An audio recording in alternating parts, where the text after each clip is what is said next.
আখিরাত ভুলে থাকতে থাকতে আর দুনিয়ায় ডুবে থাকতে থাকতে দুনিয়ার নেশা তোমারে পাগল বানায় দিল, গাফেল বানিয়ে দিল। একদিন মনে রেখো বান্দা, হাত্তা যুরতুমুল মাকাবির, ওই কবরস্থানে গিয়ে একদিন পৌঁছে যাবা। তো কাল্লা সাউফা তা'লামুন, সাবধান, সেদিন কবরে এসেই জানতে পারবা আমি আল্লাহর নাফরমানির পরিণতি কি। আইসো কবরে, সাউফা তা'লামুন, অল্প সময়ের ব্যবধানে আমি আল্লাহ তোমারে কবরে আইসেই বুঝায় দেব এই বিড়ি খাওয়ার পরিণতি কি, চা দোকানের আড্ডা দেওয়ার পরিণতি কি, এই সুদের টাকার পরিণতি কি, এই কিস্তির টাকার পরিণতি কি, আর এই ঘরে রঙিন টেলিভিশন মৃত্যু পর্যন্ত আজীবন চালানোর পরিণতি কি, তোমার ছেলের বেনামাজির পরিণতি কি, তোমার বের বেপর্দার পরিণতি কি, তোমার স্ত্রীর বেহায়াপনার পরিণতি কি। আর জীবনভর গালিগালাজ করছো, বুড়া মানুষ আগ করলে গালি দাও, তো এই সমস্ত নাফরমানির পরিণতি আইসো কবরে বান্দা। একদম প্রথম ঘন্টায়, প্রথম মিনিটেই আমি আল্লাহ বুঝায় দেব আমার শাস্তি কি জিনিস। আইসো বান্দা, ভাত খাওয়াইছি দেখে মনে করছে আমি কিছু কইতাম না। হ্যাঁ, দুনিয়াতে মাতছি না, তুমি মনে করছো আল্লাহ তো মনে এরুমে। আল্লাহ বলছে না না, তুমি শোনো নাই আমি রহমান। তা আবার তুমি এটাও শোনা উচিত ছিল আমি কাহ্হার। আমি যেমন গাফফার, আমি তেমন কি কাহ্হার। আমি যেমন খুব ক্ষমাশীল, আমি তেমন প্রচন্ড প্রতিশোধ গ্রহণকারী। আজিজুন যুনতিকাম, যুনতিকাম অর্থ হলো আল্লাহ তাআলা বলেন আমি মহা শক্তিশালী, আজিজ এবং প্রতিশোধ গ্রহণকারী। তুমি আমারে কি ভাবছো বান্দা?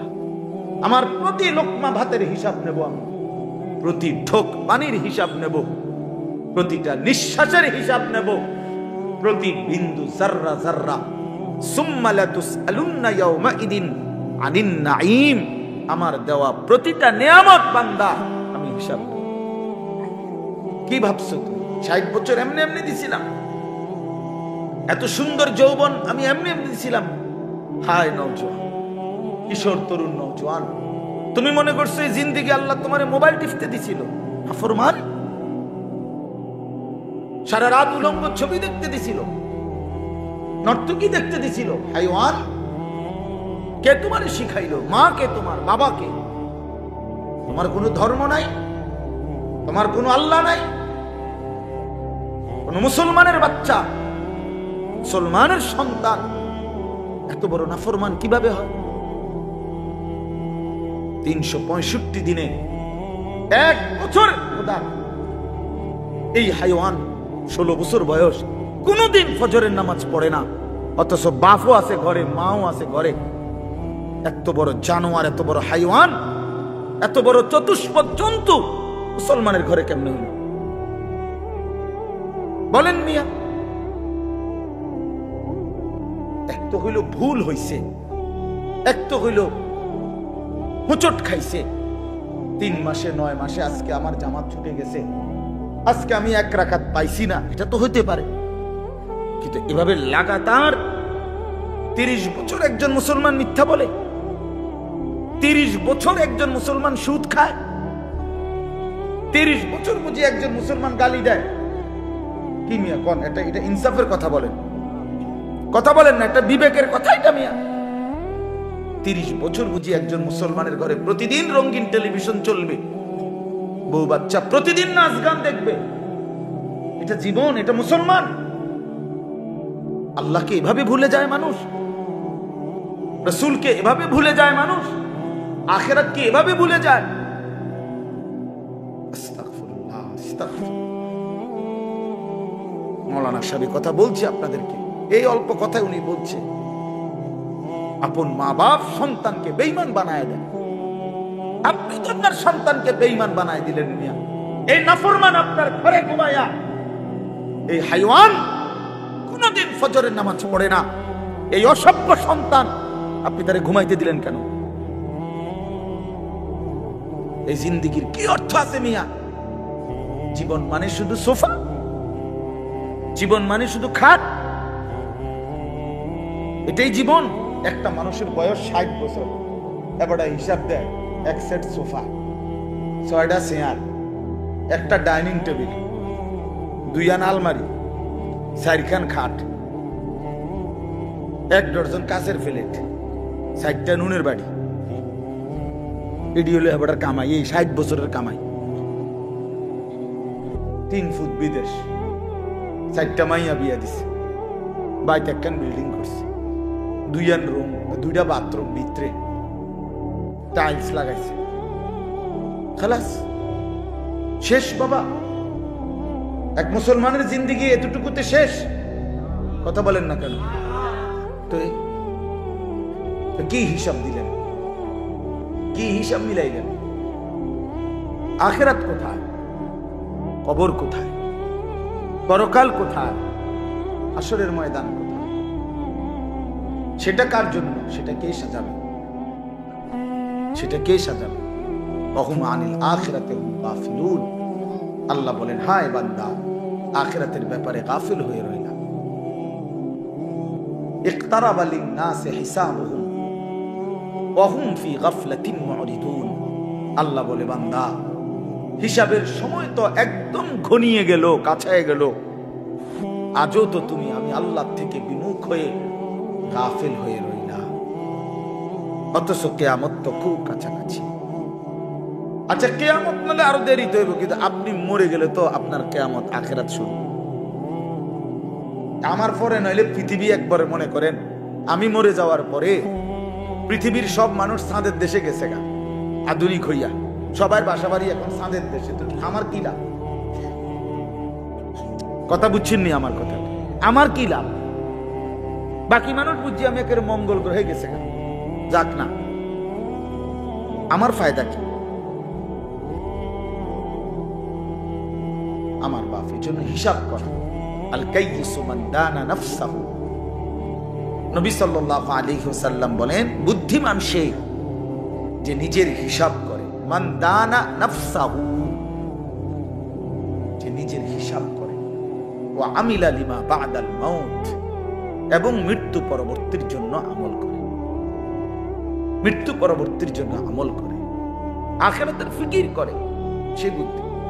আল্লাহর কসম, বাপ, দুনিয়া আপনি যেদূর পারেন এদূর করে যান, এর বেশি দরকার নাই। আপনার পরে বাকিরা আবার করবে, আপনার পরে আপনার ফ্যামিলি থামবে না। আমার দাদা মরার পরে আমার বাপে কামাই রোজগারি বন্ধ করে না। আমার বাপ মারা গেছে আজকে 9 বছর আগে, তো বাবার মৃত্যুর পরে আমরা রোজগার বন্ধ করে দিছি, তো পৃথিবী তো বন্ধ হয় না। দুনিয়া 3 পুরুষ মিলাইয়াও সাজাইতে পারে বাড়ি। দাদায় বাড়ির ভিট বাঁধা গেছে, বাপে মনে করেন ছাদ দিয়া গেছে 1 তালার, তো এরপরে ফুটে আইসা হয়তো চারিদিকে ওয়াল টোয়াল উঠাইয়া আস্তর কইরা টাইলস টুইলস লাগাইয়া রুম টুম ঠিক কইরা এখন থাকে। এমন হইতে পারে না? তাহলে দুনিয়া এই ঘর 3 পুরুষ মিলাইয়া সাজাইছে, এটা হতে পারে দাদা, বাপ, পুত। কিন্তু আল্লাহর কসম, কবর নামের ওই ঘর যেটা মাটির নিচে, এটা আপনারটা যদি আপনি না সাজান, তা আপনার ছেলে, আপনার নাতি কিয়ামত পর্যন্ত আর কেউ সাজায় দিতে পারবে না। আমার আব্বা ইন্তেকালের সময় আমরা 5 ভাইয়ের কোনো ঘর ছিল না, একটা ঘরও না আমাদের ছিল। আমরা একটা সরকারি বাসায় থাকতাম, কুমিল্লা শহরে ঠাকুরপাড়া, সরকারি লিজের বাসা, সরকারি ট্যাক্স দেওয়া বাসা। এখন এটা ফেরত দিয়ে দিছি, 9 বছরের মাথায় সরকারের ঘর সরকারে দিয়ে দিছি, স্বেচ্ছায় নিজেরা অফিসে গিয়ে দিয়ে ফেলছি। ধরেন আপনার ঘর লাগতো না। 9 বছরের ব্যবধানে আলহামদুলিল্লাহ 5 ভাইয়েরই আলাদা আলাদা বিল্ডিং হয়েছে, ঘর হয়েছে, সবাই ঘরেই থাকি। তাহলে বুঝাইতে চাইলাম, এটা দুনিয়া মিলেই যায়, দুনিয়া হয়েই যায়। যে সন্তান এতিম, সেও বড় হয়ে যায়। যে সন্তান জন্মের সময় বাপকে দেখে নাই, একদিন সেও বড় হয়, বাড়ি করে, ঘর করে, বিয়া করে, বাচ্চা কাচ্চা হয়, উপার্জন করে। দুনিয়া আপনার লেগে আটকাইবে না, আখিরাত আটকায় যাবে, কবর আটকায় যাবে। আপনি যদি ছেলের দুনিয়া সাজায় দিতে না পারেন, আল্লাহর কসম কিচ্ছু হবে না, দুনিয়া চলেই যাবে, আখিরাত আটকায় যাবে, কবর আটকায় যাবে। আখিরাত সাজাইতে হয়, আখিরাত বানাইতে হয়, আখিরাত গড়ে নিতে হয় নিজেরও সন্তানের। এই জন্য আল্লাহ তাআলা বলছেন, ইয়া আইয়ুহাল্লাযীনা আমানু কু আনফুসাকুম ওয়া আহলিকুম নারা, হে ঈমানদারগণ, নিজেকে এবং নিজের পরিবারের সদস্যদেরকে জাহান্নামের আগুন থেকে বাঁচাও। এটা দায়িত্ব। এটা কি দায়িত্ব? ছেলেটা খাটে না ঘুমাক, প্রয়োজনে মাটিতে ঘুমাক, কিন্তু আল্লাহকে সেজদা করতে হবে। আমাদের কওমি মাদ্রাসার লক্ষ লক্ষ ছাত্র সারা পৃথিবীতে মাটিতেই তো আমরা ঘুমাই। দাওরায়ে হাদিসের বড় ছাত্র মাটিতে ঘুমায়, নুরানির বাচ্চাও মাটিতে ঘুমায়। তো ঘুমায় তো মাটিতে, কিন্তু ডাক দেয় আরশে আজিমের মালিক মহান আল্লাহকে, সম্পর্ক রাখে আরশে, ঘুমায় জমিনে, ঘুমায় জমিনে। আমি কি মনে করছেন একটা বাচ্চা 2 রাকাত নামাজের সমস্ত নিয়ম কানুন শিখাইছে? বহুত বদনসিব মুসলমান 60 বছরেও কোনোদিন ঠিক মতো দোয়ায়ে কুনুত আত্তাহিয়াতুটাও পড়তে পারে না, এমন দুর্ভাগা মুসলমান নাই? তাহলে সেই মুসলমানকে জিজ্ঞাসা করেন, বাপ 60টা বছরে এই মালিকের জমিনে কি পরিমাণ ভাত খাইলা, কি পরিমাণ আলো বাতাস, মালিকের এত বড় সৃষ্টি জগৎটা তুমি ভোগ করলা, তোমার দেহের সমস্ত অঙ্গ ভোগ করলা, বিনিময়ে সেই মালিকের নামটাও ঠিক মতো লইতারো না। সেই মালিকের কালাম আল্লাহর কোরআন দেখে দেখেও কদুর সাইয়াও শুদ্ধ করে পড়তারো না, কিত্তা ভাত খাইলে এতটি ভাত? দুনিয়া এতগুলো ভাত কেন খাইলা? কি ফায়দা ছিল, কি দরকার ছিল, কি লাভ ছিল? এই জন্য আপনাদের কাছে আমার অনুরোধ, বাবা, মহান আল্লাহ পাক রব্বুল আলামিন বলছে, বান্দা, গোটা দুনিয়া ইন্না জাআলনা মা আলাল আরদি জিনাতাল লাহা, আমি আল্লাহ গোটা জমিনের সব কিছু সৌন্দর্যময় করে সাজিয়ে চমৎকার করে, আচ্ছা এই ডেকোরেশনের এই প্যান্ডেলের এটা যদি এতটা একটু সুন্দর মনে হয়, তো গোটা কায়নাত কতটা সুন্দর, ফুল কত সুন্দর, ফল কত সুন্দর, এক একটা পাখি কত সুন্দর, এই আসমান কতটা সুন্দর, এই জমিন কতটা সুন্দর, এক মানুষের চেহারা কত সুন্দর, এক কোলের মাসুম বাচ্চার চেহারা কত সুন্দর। আমি তো প্রায় বলি যে গোটা পৃথিবীতে, পৃথিবী বাদ দিলাম, বাংলাদেশের তো অসংখ্য জেলায় আলহামদুলিল্লাহ আল্লাহর দয়ায় আজ 21 বছরে আমি কত জায়গায় গেছি, এই ওয়াজের জীবনে কত কিছুই তো দেখলাম। কিন্তু আমার 3 বছরের একটা ছোট মেয়ে আছে, আমার ছোট মেয়ে সুমাইয়া নাম। তা আমার এই ছোট মেয়ে পয় যখন হাসি দেয়, আমার কাছে মনে হয় আলহামদুলিল্লাহ গোটা পৃথিবীর মানুষের বানানো সব সুন্দরের চাইতে ওইটা সেরা। ওই বাচ্চার মুখের হাসি কি অসাধারণ সুন্দর, কি অসাধারণ সুন্দর। এজন্য বাপ, এটা জরুরি বিষয়। আল্লাহ তাআলা বলে, বান্দা, গোটা জমিন আমি আল্লাহ তোমাদের জন্য সাজিয়েছি, তোমার জন্য, তোমার জন্য। আর আমি তোমাকে বানিয়েছি আমার জন্য, আমার জন্য। সারে দুনিয়া তেরে লিয়ে, তু সিরফ মেরে লিয়ে। আল্লাহ বলে, বান্দা, তামাম দুনিয়া তোমার জন্য, তুমি শুধু আমার জন্য। কার জন্য? আল্লাহ। আমি কার জন্য? দুনিয়া কার জন্য? আমার জন্য। দুনিয়া আমার জন্য, আমি আল্লাহর জন্য। আল্লাহর জন্য। খালাকতুল আশিয়া আলি আজালিক ওয়া খালাকতুকা লি। সবকিছু বানিয়েছি তোমার জন্য, তোমাকে বানিয়েছি আমার জন্য, আমার জন্য। এই জন্য আপনাদের কাছে আমার অনুরোধ, মেহেরবানি করে এই সমস্ত ওয়াজ মাহফিলের মূল মাকসাদ এটাই বাবা।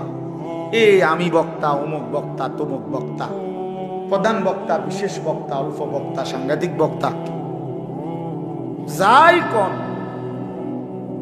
সব মিলাইয়া এক কথা, আমরা আখিরাতের ফেরিওয়ালা। কিসের ফেরিওয়ালা? আখিরাতের। আমরা কবরের ফেরিওয়ালা, আখিরাতের ফেরি। আমরা আপনাদেরকে কবর মনে করাই, আমরা আপনাদেরকে আখিরাত মনে করাই, আমরা আপনাদেরকে পরকাল মনে করাই। বাবা, দুনিয়া সাজাইলে তেমন কিছু আসে যায় না, আখিরাত সাজাইতে হয়। আমরা আখিরাত মনে করি। ফাআনযারতুকুম নারান তালাযযা, আল্লাহ বলে বান্দা আমি তোমাদেরকে প্রজ্বলিত আগুন, জাহান্নামের আগুনের ভয় দেখাচ্ছি, ভয় দেখাচ্ছি। রাসূলুল্লাহ সাল্লাল্লাহু আলাইহি সাল্লাম প্রথম দিন, যেদিন প্রথম মক্কার কুরাইশদের কাছে সর্বপ্রথম যেদিন কালেমার দাওয়াত দিছে, প্রথম যেদিন, সেদিনই নবী বলছে ইন্নী নাযীরুল লাকুম বাইনা ইয়াদাই আযাবুন শাদীদ। আমার জাতি হয়ে আমার কওম, আমি তোমাদেরকে একটি ভয়ানক আযাবের ভয় দেখাচ্ছি। এক ভয়ানক আযাব, সামনে এক জাহান্নামের কঠিন আযাব, সামনে কবরের এক ভয়ানক আযাব। নবী সাল্লাল্লাহু আলাইহি ওয়াসাল্লাম বলছেন মা রাআইতু মানজারান কাত্তু ইল্লা ওয়াল কবরু আফযাউ মিন। আল্লাহ নবী সাল্লাল্লাহু আলাইহি ওয়াসাল্লাম বলেন, উম্মত, নবী নিজে বলছেন যে উম্মত, কবরের আযাবের চাইতে ভয়ানক কোন দৃশ্য আমি রাসূল জীবনে কখনো দেখি নাই। আচ্ছা, নবীজি কি কথাটা এমনি এমনি বলছেন, বানায় বানায় বলছেন? তাহলে রাসূলুল্লাহ সাল্লাল্লাহু আলাইহি ওয়াসাল্লাম বলেন কবরের আযাবের চাইতে ভয়ানক কোন দৃশ্য আমি রাসূল দেখি নাই। গতকালকে আমি, আমার আপন মামি মারা গেছে, গতকাল আমি ওনার জানাজা পড়ছি, তো কবরে মাটি দিছি, কবরের দিকে তাকায়া আল্লাহ নবী সাল্লাল্লাহু আলাইহি সাল্লামের হাদিসের মধ্যে আছে, হযরত বারা ইবনে আযিব রাদিয়াল্লাহু তাআলা আনহু বলেন, নবীজি একদিন এক সাহাবীর জানাজা পড়তে গেছে, তো সাথে আমরা সাহাবীরা ছিলাম। তিনি বলেন আল্লাহ নবী সাল্লাল্লাহু আলাইহি সাল্লাম জানাজার আগে কবরের দিকে তাকাইয়া অনেকক্ষণ কাঁদলেন, অঝরে কাঁদছেন। সাহাবীরা বলেন আমরাও কাঁদলাম। নবীজি কান্না থামাইয়া বললেন একটু পরে, ইয়া ইখওয়ানি লিমিসলি হাদা ফাআইদ্দু, হে আমার বন্ধুরা, সাথীরা, এই কবরের জন্য তোমরাও সকলে প্রস্তুতি নাও, তোমরাও রেডি হও। ফাআইদ্দু, তোমরাও প্রস্তুতি নাও, তোমরাও রেডি হও। অতএব এক অনিবার্য বাস্তবতা, এক চিরন্তন বাস্তবতা। আমি আমার দাদার কবর দেখছি, আমি আমার বাবার কবর দেখছি, আমি আমার জ্যাঠারে কবরে রাখছি, আমি আমার মামিরে কবরে রাখছি, মামারে কবর। আমার সেই জলজ্জান্ত চোখে দেখা মানুষগুলো আমার চোখের সামনে পৃথিবী থেকে বিদায় নিছে। তো এবার বার যেন ওই কবর আর লাশ আমাকে বলছে, আনিস, একদিন তুমিও চলে যাবে। হযরত উমর রাদিয়াল্লাহু তাআলা আনহু, আমরা কিতাবে পড়ছি, তিনি সর্বদা বলতেন কুল্লা ইয়াউমিন ইউকালু মাতা ফুলান মাতা ফুলান। প্রতিদিন ঘোষণা হয় আজ অমুকের মৃত্যু হলো, আজ অমুকের মৃত্যু হলো। ওয়ালা বুদ্দা মিন ইয়াউমিন ইউকালু মাতা উমর। তিনি বলেন নিশ্চিত একদিন ঘোষণা হবে আজ ওমরের মৃত্যু হলো, আজ ওমরের মরণ হবে কিনা বলেন? বলেন একদিন আপনার নাম ঘোষণা হবে তো? একদিন ঘোষণা নিশ্চিত। বন্ধু, ছেলেরা, তোমাদেরকে বলি ভাই, এই নওজোয়ান কিশোর তরুণ, তুমিও মনে রাখো, হযরত হাসান বসরি রাহমাতুল্লাহ আলাইহি বলে ইন্না যারআ কাদ তুদরিকুল আহাতু ক্বাবলা আন ইয়াবলুগা। তিনি বলতেন, হে যুব সমাজ, মনে রেখো, সব ফুল ফল হয় না, সব ফল পরিপক্ক হয় না, ঝরেই যায় বেশি, টিকে অল্প, টিকে অল্প। এজন্য যে গাছে আম গাছে মুকুল বের হয়, তো সেই সবগুলো ফুল আম হয় না, হয় যেতগুলো আম হয় ছোট ছোট, সেগুলো পূর্ণ বড় পাইকা পূর্ণ পর্যন্ত যায় না, ঝরেই যায় বেশি। কি যায় বেশি?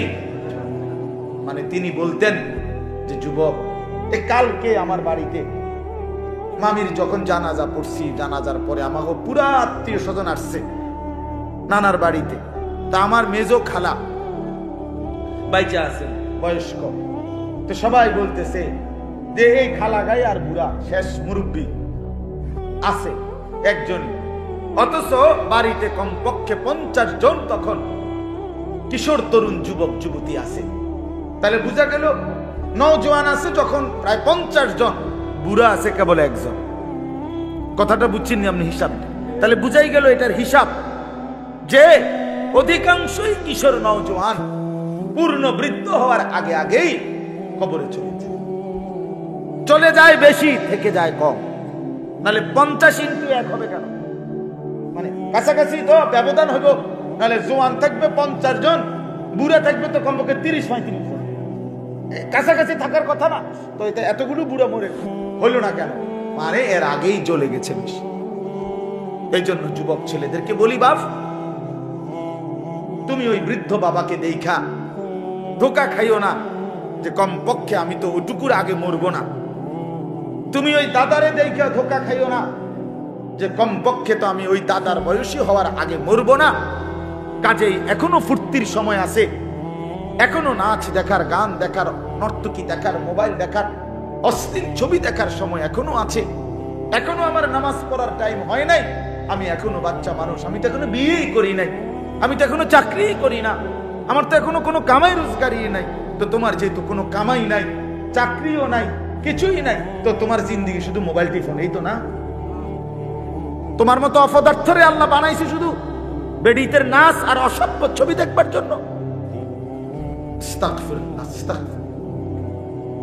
মুসলমানের সন্তান কোন যুগে, প্রিয় ভাই আমার, আমি একটু আগে বলছি এই বাহারুল উলুম মাদ্রাসায় যে পৃথিবীতে কোন যুগে মিয়া যখন আইয়ামে জাহিলিয়াত ছিল, যখন নারী উপভোগের পণ্য ছিল, আমি নিজে পড়ছি ইতিহাসের বইতে, ইসলাম পূর্ব যুগে ইরান সহ আশেপাশে একটি মতবাদ ছিল যে 3 জিনিসের সবার সমান অধিকার, একক অধিকার নাই কারো, নাউজুবিল্লাহ। 1 নাম্বার হলো আগুন, 2 নাম্বার পানি, 3 নাম্বার নারী। আগুন, পানি, নারী, এই 3 জিনিসের উপরে কারো অধিকার নাই, একক, সবার অধিকার। নারী সবার জন্য, যে কেউ যে কোনো সময় ব্যবহার করতে পারবে, নাউজুবিল্লাহ। এরকম অসভ্য, এত বড় নিকৃষ্ট অসভ্য যেই জমানার মানুষ ছিল, সেই জমানাতেও মিয়া মানুষগুলো সারাদিন 24 ঘন্টা নারী নিয়া কইরা ছিল না, বরং ওই যুগেরও মানুষ জাহিলি জামানে বীর ছিল, বাহাদুর ছিল, যোদ্ধা ছিল, যুদ্ধ করত, লড়াই করত, বাহাদুর ছিল। আর আজকে মুসলমানের সন্তান জিন্দেগির পুরাটা সময়, লাখ লাখ কোটি কোটি যুবক 24টা ঘন্টা মোবাইলে নারী ছবি, উলঙ্গ দৃশ্য, শাহওয়াত, জিনা, ব্যভিচারের সমস্ত কার্যক্রম এই নিয়েই ব্যস্ত। এত বেশি নারীর আসক্তি আর কোন যুগে ছিল না। নারীর অসভ্যতা এত বেশি ছিল না রে ভাইয়া। তোমরা আজকে ভুল করছো, তোমরা ছেলেরা ভুল করছো। তোমরা ছেলেরা খুব বেশি মজা পাইয়া লাইছো মোবাইলে, তোমরা ছেলেরা খুব বেশি মজা পাইছো মোবাইলে। প্রিয় বন্ধু আমার, ছেলেরা আমার, এটা তোমাদেরকে একদিন কষ্ট দিবে। একদিন রাত শেষে শুনবা পৃথিবীতে ফেসবুকও নাই, ইউটিউবও নাই, অনলাইনও নাই। আমি সেদিন মুন্সিগঞ্জ গেছি মাহফিলে, 2 দিন আগে। মুন্সিগঞ্জ মাহফিলে গিয়া যাওয়ার পথে শীতলক্ষা সেতু, শীতলক্ষা নদীর উপরে ব্রিজ, তো ব্রিজের যেখানে টোল দেয়, এই টোলের জায়গার মধ্যে লম্বা লাইন, জ্যাম বাজা গেছে। কিরে ভাই, এখানে তো এত বড় জ্যাম বাজার কথা না। পরে আমার সাথে একজন মাওলানা গাড়িতে ছিল, ওনারে বললাম দেখে আসেন কি হয়েছে, টোলের মুখে যান। তো টোলের যেখানে মুখে, যেখানে টোলটা নেয়, ওইখানে গিয়া দেখে 3টা কম্পিউটার, ওনাদের 3টা মানে লেন যেখানে টোল নেয়, ব্রিজের টোল বুঝেন তো, টাকা দেয় যে, এই এখানে 3টারই কম্পিউটার সিস্টেম ফেল করছে, মানে চলতেছে না, হঠাৎ একটাও না, হ্যাং হয়ে গেছে। এটার টিপতে আছে বেচারা জানটা দিয়া, কিন্তু এটা অন হয় না, অন হয় না। এই জন্য এই শত শত গাড়ি আটকায় গেছে, টোল নিচ্ছে না। তাহলে কি ভাইয়া, পৃথিবীতে এক সেকেন্ডে, এক মুহূর্তে হতে পারে এই প্রযুক্তি থাকবে না, কিন্তু তোমার আল্লাহ থাকবে, তোমার কবর থাকবে, তোমার আখিরাত থাকবে, আর তোমার পুরা জিন্দেগীর এই ভালো কিংবা নাফরমানি এটা কিন্তু থেকেই যাবে। তুমি এটা আর কোনোদিন নিজের থেকে শত ধুইয়া আর সরাইতে পারবে না। শাহিদা আলাইহিম সামউহুম ওয়া আবসারুহুম ওয়া জুলুদুহুম বিমা কানু ইয়ামালুন। আল্লাহ তাআলা বলে, হাসরের ময়দানে বান্দা, তোমার কান, তোমার চোখ এবং তোমার সারা দেহের চামড়া, জুলুদুহুম, তোমার চামড়া পর্যন্ত আমি আল্লাহর কাছে তোমার সারা জীবনের কর্মকাণ্ডের ব্যাপারে সাক্ষ্য দিব। এই জন্য মানুষের যে শিহরণ, শাহওয়াত, এটাও সাক্ষ্য, অর্থাৎ মানুষের চামড়ার মধ্যে ফিলিংস। এই যে নারী দেখলে, ছবি দেখলে, ভিন্ন নর্তকী দেখলে মানুষের চামড়ার মধ্যে শিহরণ আসে। এইটা যে শিহরণ আসছে চামড়ার ভিতরে, যে আল্লাহ এই চামড়া এটা বলে দিবে হাসরের ময়দানে যে মালিক নাফরমান সারা রাত আমারে দেখা, এই অনুভূতি আর এই ফিলিংস তার ভিতরে কাজ করছে হারাম। মানুষের যৌনতা চামড়ার সাথে সম্পৃক্ত, শাহওয়াত। এই জন্য যত ডাক্তার, চর্ম ডাক্তার, এত ডাক্তার যৌন রোগেরও ডাক্তার, চর্ম ও যৌন রোগ বিশেষজ্ঞ, এটা একই সাথে সম্পৃক্ত। এই জন্য আমি অনুরোধ করছি, আমার এটা আলাদা বললাম ফিকির, তোমরা ছেলেদের কাছে নষ্ট হইও না বাপ, চরিত্রহীন হইও না, চরিত্রহীন হইও না। একদিন হতে পারে তোমার মোবাইল থাকবে না, কিন্তু তোমার জিন্দেগির থেকে নাফরমানি তুমি আর আলাদা করতে পারবে। এই নারী, এই ছবি, এই নাচ গান, এই অসভ্যতা, এই উলঙ্গপনা, এই বেহায়াপনা আর কোনোদিন তোমার জীবন থেকে তুমি আলাদা করতে পারবে না। সেদিন আটকায় যাইবা, সেদিন কবরে কষ্ট পাইবা। কোরআন শরীফে আছে, আল্লাহ বলছে, জিনা আর ব্যভিচারের সাথে সম্পৃক্ত যারা, ইউদাআফ লাহুল আযাবু ইয়াউমাল কিয়ামা, আমি আল্লাহ কিয়ামতের দিন তাদেরকে ডবল ডবল ডবল ডবল দ্বিগুণ দ্বিগুণ শাস্তি দেব। ওয়া ইয়াখলুদ ফীহি মুহানা, এবং তাদেরকে বেইজ্জতি করে, লাঞ্ছিত করে চিরস্থায়ী জাহান্নামে ফেলে দেব। আল্লাহ আমাকে মাফ করে দেন। এজন্য প্রিয় ভাই আমার, আমাদের মূল ফিকিরি কথাটাই বুঝানো আখিরাত।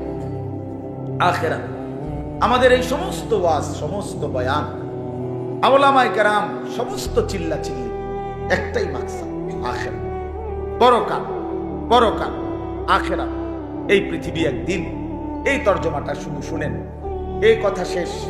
আল্লাহ তাআলা বলছেন, বান্দা তুমি যেরকম মরতেছো, প্রতিনিয়ত তোমার চোখের সামনে যেরকম মানুষের মৃত্যু হয়, একদিন এই গোটা সৃষ্টি জগৎটা শেষ হয়ে যাবে, এরও মৃত্যু হবে।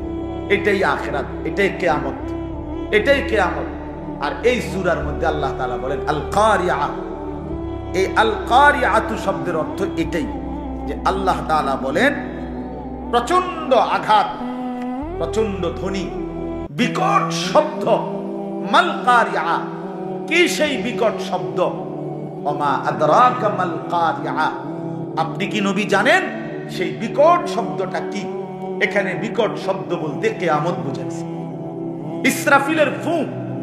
আপনি শুধু এতটুকু বুঝেন, একটা মিনিট শুধু ভাবেন, এই প্যান্ডেলটা যেমনে আছে এখন, যেটা যেমনে আছে, 10টা সেকেন্ড শুধু কল্পনা করেন তো, যে সবগুলো লাইট ঠাস ঠাস করে ভাঙ্গা যাইতেছে, প্যান্ডেলটা ভাঙ্গা যাচ্ছে, স্টেজটা ভাঙ্গা পড়ছে, পর্দার কাপড়গুলো তসতস করে ছিঁড়ে ফেলতেছে। আচ্ছা, পরিস্থিতিটা কেমন হবে? এইবার ভাবেন তো, আসমান ভাঙতেছে, পাহাড়গুলো উঠতেছে তুলার মতো, সাগর নদীর পানিগুলো টকবক করে উতরাইতেছে, তারকারাজি কোটি কোটি খসে খসে পড়ছে, গোটা সৃষ্টি, গোটা কায়নাত ভেঙে চুরে ধ্বংস হয়ে যাচ্ছে। মালিক বলে, বলো না বান্দা, সেই পরিস্থিতিটা কেমন, সেই আওয়াজটা কেমন হবে, সেই চিৎকারটা কেমন হবে, মানুষের হাহাকার কেমন?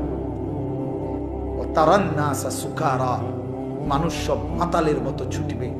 আল্লাহ বলছে, মা তার দুধের বাচ্চাকে ছুঁড়ে ফেলে দিবে, গর্ভবতী নারীর পেটের বাচ্চা নিজে নিজে পড়ে যাবে, নিজে নিজে পড়ে যাবে। আসমান ইযা সামাউ ফাতারাত, চুরচুর করে ভাঙতে থাকবে। ওয়া ইদাল কাওয়াকিবু তাসারাত, তারকারাজি খসে খসে পড়বে। তো তখন কি পরিমাণ আওয়াজ হবে, কি পরিমাণ দিক বিদিক মানুষ বেকারার হয়ে যাবে। ইয়াকুলুল ইনসানু ইয়াউমাইদিন আইনাল মাফার, লোকেরা অস্থির হইয়া বলবে হায় পালাবো কোথায়। কাল্লা লা ওয়াজার, আল্লাহ বলে না বান্দা, আচার কোথাও আশ্রয় নাই। জমিনের ভূমিকম্প চলছে, গোটা কায়নাত ভাঙচুর চলছে, আচার কোথাও ঠিকানা নাই। ইলা রাব্বিকা ইয়াউমাইদিনিল মুস্তাকার, আজ কেবল হাসরের ময়দানে তোমার রব আল্লাহর কাছেই কেবল ঠিকানা।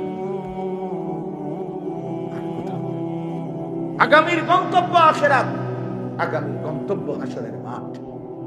হাসরের মাঠ, মানুষগুলো সব বিক্ষিপ্ত হয়ে যাবে। এইটা আল্লাহ বলেন আল কারিআতু মাল কারিআ, এই প্রচন্ড বিকট শব্দ আপনি কি জানেন বন্ধু সেটা কি? সেটা কিয়ামতের শব্দ। সেটা ইসরাফিলের ফু দিলে এই সৃষ্টি জগৎ যে ভেঙে যাবে, কিয়ামত হবে, তার আওয়াজ আপনারা সহজে বুঝবেন। কোন রাস্তায় যদি ট্রাকের চাক্কা ব্রাস্ট হয়, আওয়াজটা ভিন্ন। ট্রাকের চাক্কা ব্রাস্ট হলে বোঝা যায় এত জোরে আওয়াজ যে এটা কিসের চাক্কা ব্রাস্ট হয়েছে, এরকম বিকট শব্দ। আল্লাহ তাআলা বলেন এই ইসরাফিল ফু দিলে জমিনে ভূমিকম্প শুরু হবে, আর ঠাস ঠাস করে চারিদিকে যখন ভাঙতে শুরু হবে, ইয়াউমা ইয়াকুনুন নাসু কাল ফারাশিল মাবসুস, মানুষগুলো তখন বিক্ষিপ্ত পতঙ্গের মতো ছুটাছুটি শুরু করবে। অর্থাৎ এটা তাফসিরে লিখছে, এই যে লাইট, আগুন, বাতির সামনে ছোট ছোট সাদা যে পোকা উলু, এই উলু এগুলা যেরকম চারদিক থেকে উইরা উইরা আইসা নিজে নিজে পয়রা মরে যায়। আল্লাহ তাআলা বলছে কাল ফারাশিল মাবসুস, অর্থ হলো মাবসুস মানে বিক্ষিপ্ত, এলোমেলো। ফারাশ মানে হলো এই পতঙ্গ, এই উলু পোকা। এই উলু পোকার মতো বিক্ষিপ্ত চারদিক থেকে মানুষগুলো ছুটাছুটি করবে, যে যারে পায়রা ধাক্কায় আর ছুটা সামনের দিকে বাঁচার জন্য ছুটতে থাকবে। আল্লাহ বলেন যে যেখানে পড়ে যাবে সেখানেই তার মৃত্যু হয়েছে। ওয়াতাকুনুল জিবালু কালইহনিল মানফুশ, আপনারা তুলা, ওই যে লেফ তোষক বানাইতে যে তুলা ধুনায়, এটা জানেননি? আগে তো বাঁশ দিয়ে দিয়ে পিটটা পিটটা লাঠি দিয়ে ধুনাইতো, এখন মেশিন দিয়েও ধুনায়। মানে এটারে আগে রিপেয়ারিং করে, এরপরে লেফ তোষক বানায়। তো এই তুলারে যখন ধুনায় তখন কিন্তু তুলা একদম আলাদা আলাদা থাকে, তখন একটু বাতাস লাগলে তুলাটা কি করতে থাকে, উঠতে থাকে। তো আল্লাহ তাআলা বলেন ইসরাফিল ফু দিলে গোটা জমিনের ভূমিকম্প যখন শুরু হবে, মানুষ যেরকম ছুটবে, সমস্ত পাহাড়, এই উঁচা উঁচা পাহাড়গুলো এই ধুনিত ওই ধুনায় তুলা যেরকম উড়ে, এরকম পাহাড়ের মাটিগুলো এভাবে উঠতে থাকে। আর এভাবেই একদিন আল্লাহ বলেন কায়নাত শেষ করে যাবে, হাসরের মাঠ কায়েম হবে।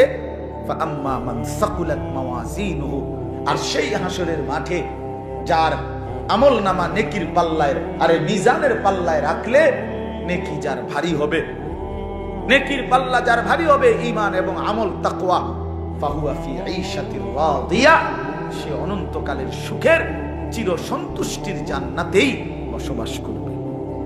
ওয়া আম্মা মান খাফফাত মাওয়াজিনুহু ফাউম্মুহু হাওয়িয়া, আল্লাহ বলেন আর যার মিজানের পাল্লায় হাসরের ময়দানে নেকির পাল্লা হালকা হবে, গুনাহ ভারী হবে, তো আল্লাহ তাআলা বলেন ফাউম্মুহু হাওয়িয়া, আই ফামাওয়াহু হাওয়িয়া, তার ঠিকানা হবে নিকৃষ্ট জাহান্নাম। হাওয়িয়া, হাওয়িয়া একটা জাহান্নামের নাম। ওমা আদরাকা মা হিয়া, আল্লাহ বলে বন্ধু আপনি জানেন সেটা কেমন জাহান্নাম? নারুন হামিয়া, সবচেয়ে বেশি জ্বলন্ত আগুন যেটার মধ্যে, সেই জাহান্নামটার নাম হলো হাওয়িয়া। নবীজি বলছেন নারুকুম হাযিহি জুজউম মিন ৭০ জুজআম মিন নারি জাহান্নাম। আল্লাহর নবী বলেন উম্মত তোমাদের দুনিয়ার আগুন, এই ভাই আমার এই শেষ কথাটা শুনেন, আল্লাহর নবী বলেন তোমাদের দুনিয়ার আগুন জাহান্নামের আগুনের ৭০ ভাগের ১ ভাগ। দুনিয়ার এই আগুনের চাইতে আরো 69 গুণ বেশি গরম জাহান্নামের আগুন। জাহান্নামে আপনি তো একদূর বলছেন, সাহাবীরা কি বলছে শুনুন। সাহাবীরা বলছে এই কথাটা যখন নবীজি বলছে যে দুনিয়ার আগুনের চাইতে আরো 69 গুণ বেশি গরম উত্তাপ জাহান্নামের আগুন, আল্লাহর কসম হাদিসে আছে, আমি নিজে পড়ছি। সাহাবীরা তখন লাফ দিয়ে উঠছে, ওইটা বলছে ওয়া ইন্না যালিকা লাকাফিয়া ইয়া রাসূলুল্লাহ, হায় হায় দুনিয়ার এই আগুনই তো যথেষ্ট, এইটাই তো যথেষ্ট পুড়ে ফেলার জন্য, এটাই তো যথেষ্ট, এই আগুনই তো চূর্ণ বিচূর্ণ করে দেয়। তো আল্লাহ তাআলা নবীজি বলেন তাহলেই ভাবো এর চাইতে আরো 69 গুণ বেশি জাহান্নামের আগুনের গরম। তো এই আগুনের পরিণতি, এই আগুনের তীব্র দহন তুমি তো দেখছো। আমি জীবনে একবার কুমিল্লা মেডিকেল কলেজ, ওই যে কুসাইতলি যেটা 250 বেড হসপিটাল, এখানে বার্ন ইউনিটে, মানে যেখানে আগুনে পুরানো রোগীর চিকিৎসা করে, আমি একবার গেছি জীবনে। আমার একজন পরিচিত লোকে আপনার রাস্তা দিয়ে হাইটা যাইতেছিল, তো তারে হোটেল থেকে গরম পানি তারা বেখেয়ালে যে পানি মারছে রাস্তা, এই বেচারার পুরা পিছন চলে গেছে, তার গায়ে পড়ছে। এই বেচারারে আমি দেখতে গেছি। আমি যখন গেছি তখন দেখছি যে ওরা ওরে ড্রেসিং করতেছে, ওর এই পোড়া চামড়া এগুলা টান দিয়ে কেন ছিটতেছে। আল্লাহ অসম্ভব, আমার জীবনে মানুষ এত জোরে চিৎকার করে আমি জীবনে আর কোনোদিন দেখি। ওই পোড়া মানুষটার চিৎকার কাকে বলে আমি আর কখনো দেখিনি। আমি নিজেও কাঁদছিলাম, হায় মানে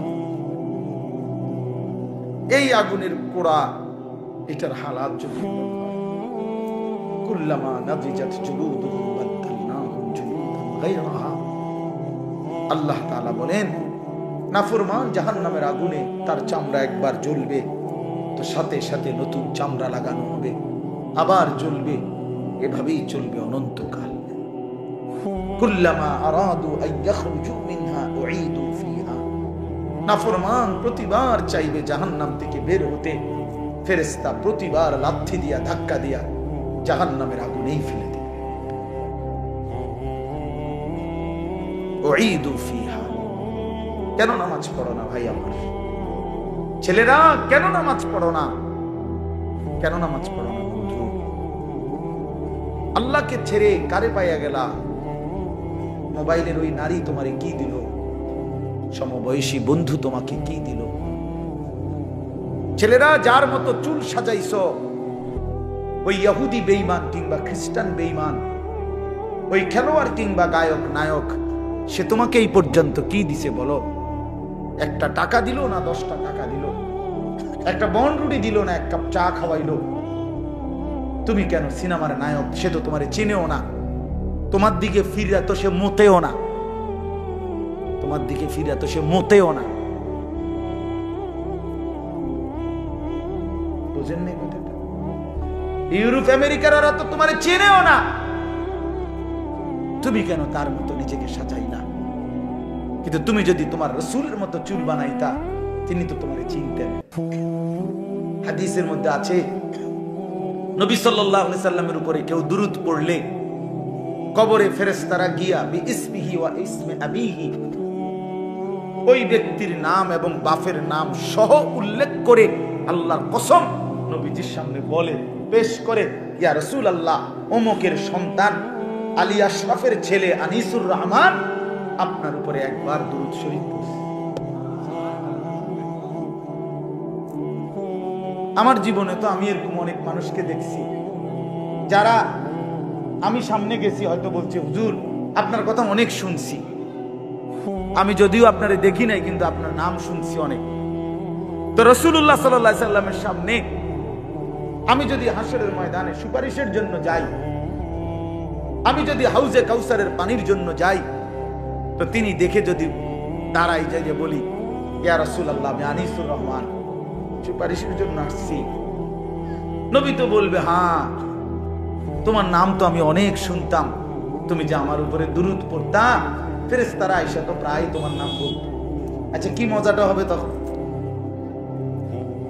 আর যদি বলে হাই উম্মত, তুমি আমার উম্মত না, তো আমি তো কোনোদিন তোমার নাম শুনি নাই, আমি তো কোনোদিন তোমার নাম শুনি নাই, তোমার তো চিনলাম না উম্মত, কি হবে ভাইয়া? কে সুপারিশ করবে তখন? এজন্য দোস্ত আমার, বন্ধু আমার, দয়া করে আল্লাহ তাআলা আমাদেরকে মনে করাইছে আখিরাত, আল্লাহ আমাদেরকে কিয়ামত মনে করাইছে। বান্দা ভুল করো না, বান্দা ভুল করো। ফালা ইয়াগুররান্নাকা তাকাল্লুবুল লাযীনা কাফারু ফিল বিলাদ। আল্লাহ বলে বেঈমান আর কাফেররা যে দুনিয়া তামসা করে, ঘোরাফেরা করে, এটা দেখে তুমি বান্দা ধোঁকা খেও না, ধোঁকা খেও অল্প কয়দিন। কুলু ওয়া তামাত্তাউ কালিলান ইন্নাকুম মুজরিমুন। আল্লাহ বলে নাফরমানরা অল্প কিছু সময়ের জন্য দুনিয়া ভোগ করো, আমি দিলাম দুনিয়া, খাইতে দিলাম, ভোগ করতে দিলাম দুনিয়া, আমি জানোয়ারকেও খাওয়াই, কুকুর বিড়ালকেও খাওয়াই, তবে মনে রেখো ওয়াইলুন ইয়াউমাইদিল লিল মুকাদ্দিবিন, সমস্ত মিথ্যাবাদী নাফরমানের জন্য সেদিন আখিরাতে রয়েছে জাহান্নাম। ওয়াদারনি ওয়াল মুকাদ্দিবিনা উলিন নি'মাতি ওয়া মাহিলহুম কালিলা।